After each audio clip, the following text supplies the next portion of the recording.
What if all of us rewrote those stories of too old and too late? How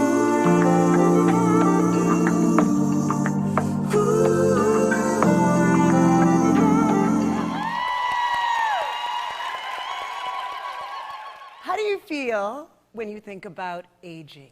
I'm guessing that there are a few people in this audience who, if they're being honest, feel a bit of dread, because we live in a culture that has a very rigid idea about what happens at each stage of life, that has a prescribed idea of what you should do and what you should not do, that says once you're old, you're used up, you're done, you're invisible, you're irrelevant. It says that once you're old, it's time to act your age and dress appropriately.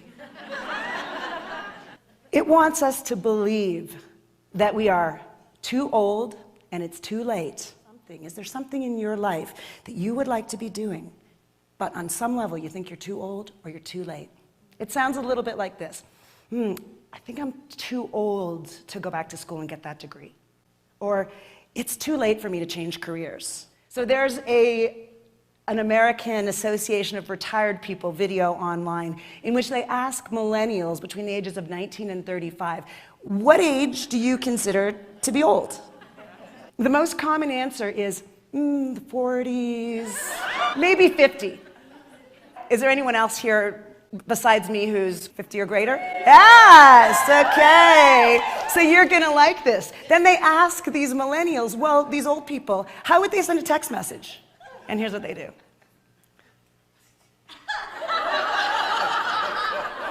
But then they ask the same millennials, they say, how does an old person cross the street? And here's what they do.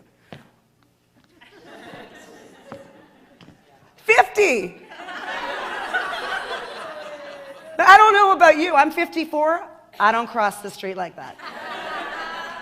But I understand the fear. About 5 years ago, I was 49, and wow, I wasn't expecting a laugh on that one. I was walking past a dance studio in my neighborhood, and I looked through the window, and I saw what I later found out were high-level, teenage, competitive Latin ballroom dancers. And I said, I don't know what they're doing, but I want to do it. So I walked into the dance studio, and I talked to the receptionist, and I asked her what kind of classes they taught, what the schedule was like, how much it cost. And I paid $100, and I walked out with a card of 10 lessons, which I did not use. Why? I was hypnotized by this idea of too old and too late. I was the mother of 2 amazing children. I'd spent the previous 15 years homeschooling them and building communities around progressive education and parenting. And there was a part of my brain that said, no, who do you think you are? You're too old. It's too late for you to start a dance form that is done by mostly young people, that is physically challenging and is pretty sexy. But meanwhile, aging biologists, gerontologists, entrepreneurs are making unbelievable strides in health span. There are even people right now who think that the first person who will live to be 150 years old has already been born. Do you know that if you ask people, would you like to live to be 150? They say no because they think that a longer life means more time in that period of decay and decline, of being irrelevant and invisible, and they think, why would I want that? But the reality is that research shows that as scientists learn how to reverse aging and make improvements in our health span, that illness actually shows up closer to the end of life, closer to death. And so what we are facing, what we are being gifted with by science, is a much longer period of midlife. Many more years of vibrant and healthy living than any generation before us. But you know what? Our mindset hasn't caught up.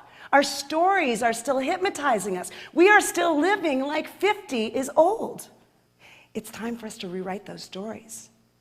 It's time to create a new narrative. It is time for all of us to rebrand aging.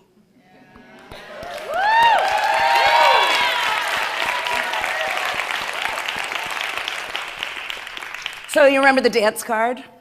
It sat in my wallet for about 11 months, and it was about to expire. And because I'm my mother's daughter, and wasting $100 isn't an option, I went back into the dance studio, and I looked at their list of classes, and I picked one, and I took it, and I loved it. Oh, I loved it. So I started taking more classes, and I bought more cards of 10. And I started taking private lessons, and then I started practicing every day. And then some nights when I couldn't sleep, I would lie in bed for hours going over my routines in my head. Then I did my first ballroom dance competition. You know the kind? Spray tans, acrylic nails, dresses with sequins and stones. Yeah.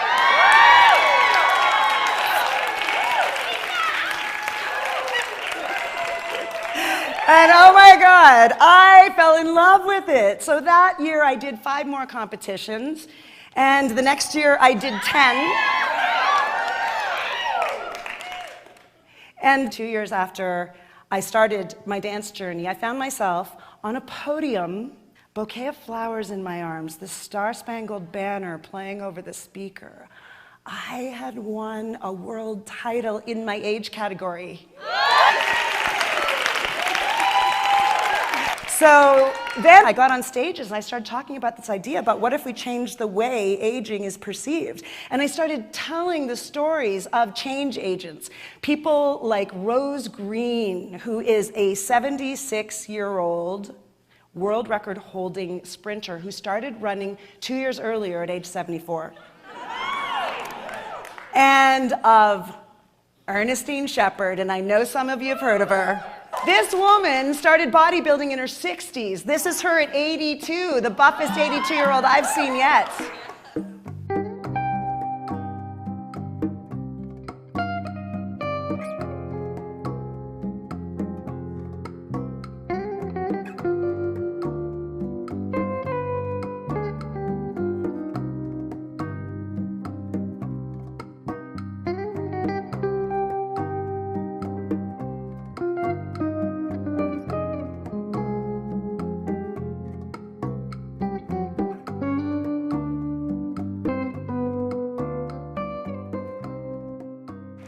Thank you. It was a really, really exciting time in my life. 1 year later, my precious mama was diagnosed with metastasized stage 4 pancreatic cancer. And this is me with her right before her first chemotherapy treatment. And if you know anything about pancreatic cancer, then you won't be surprised to know that what we had was 3 months, which was just enough time for all the people who loved her to come and tell her how much she had meant to them and to say goodbye. There was really nothing that could have prepared me for the blow of grief that dealt.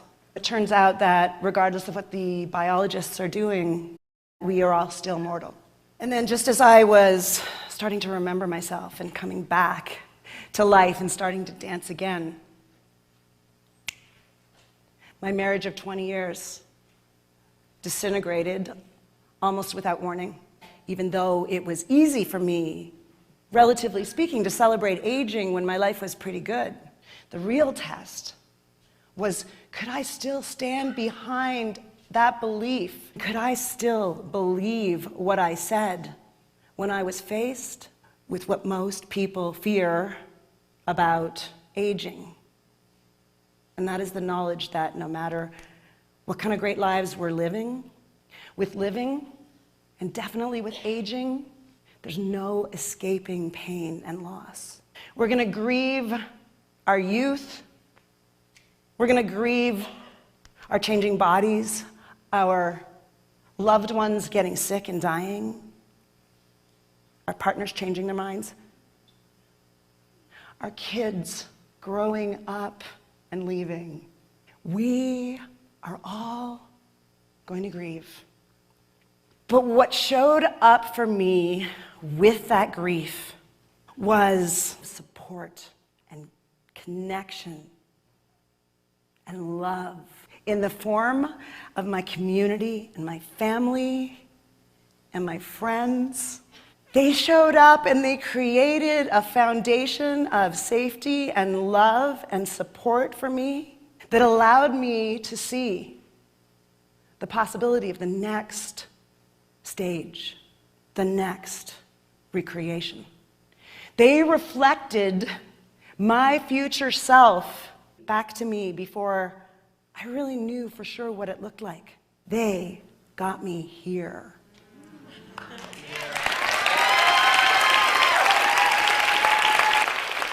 And they reminded me that reinvention isn't a one-time thing.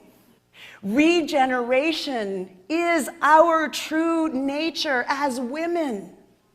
We are like perennials, not like annuals, which bloom and then they die at the end of the season. No, our roots, our bulbs are firmly planted in the soil so that every year they get stronger and more powerful and they propagate that strength and that power.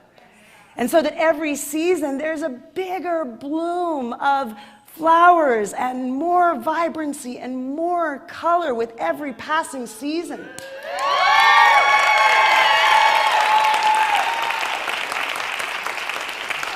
And guess what? Perennials don't bloom alone.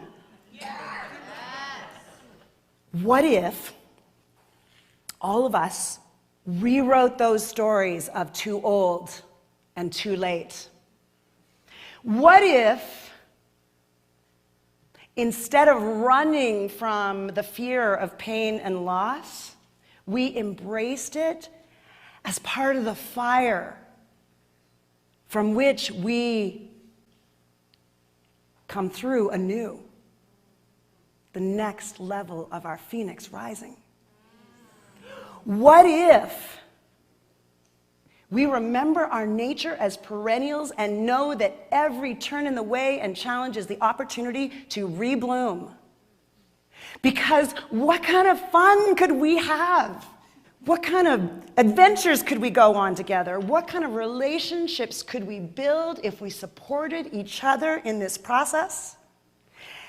And what kind of changes could we bring to the world when we remember that the true nature of aging is an opportunity to constantly be reinventing and reimagining the self?